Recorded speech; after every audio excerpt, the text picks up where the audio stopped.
Replace rear disc brakes in a Ford Mustang. Whenever you need to replace the rear disc brakes in a Ford Mustang, one thing you have to consider is the need of a special tool to adjust the piston.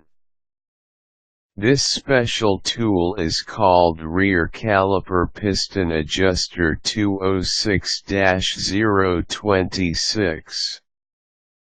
Unlike of any other type of Ford vehicle, it is a necessity to have this tool when it comes to replacing the rear disc brakes in a Mustang. You can purchase the Rear Caliper Piston Adjuster 206-026 at any Ford dealership.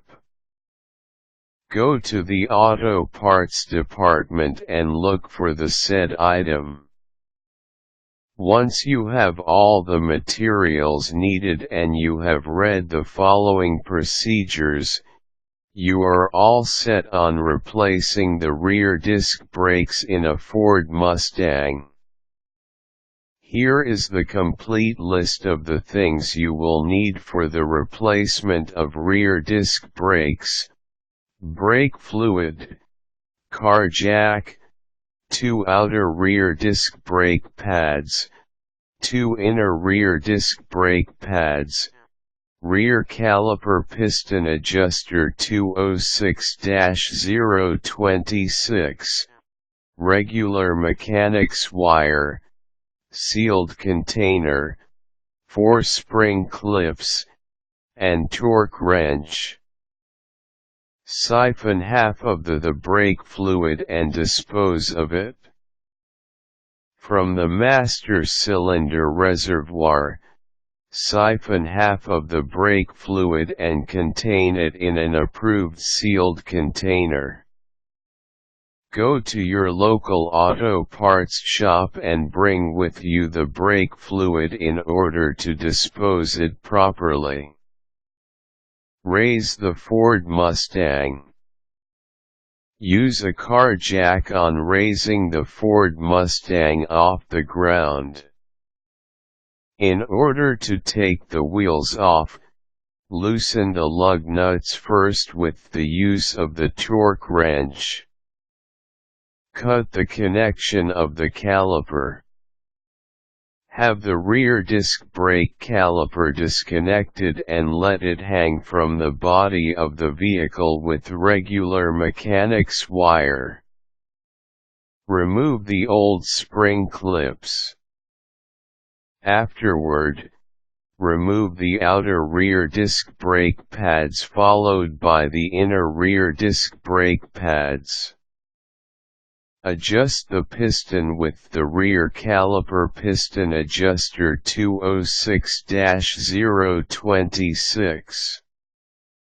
Rotate the piston clockwise with the use of the Rear Caliper Piston Adjuster 206-026 in order to let the piston get seated properly.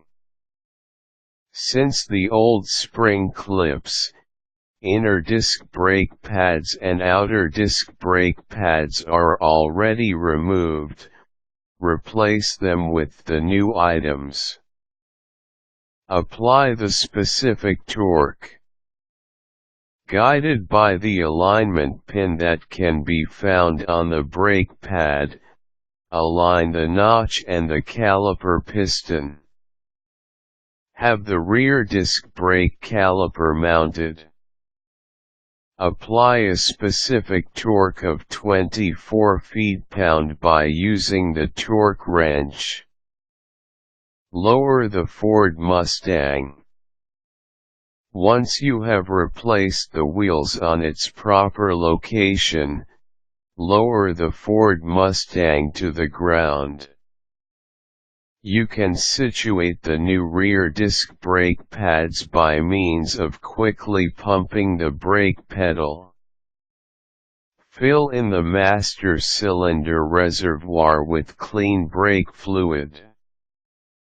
With the rear disc brakes already replaced, Make sure that everything is working properly.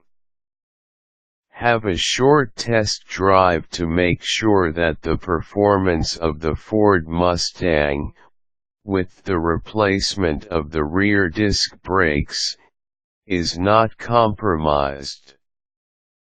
If problems arise, do not hesitate to ask for the assistance of a professional.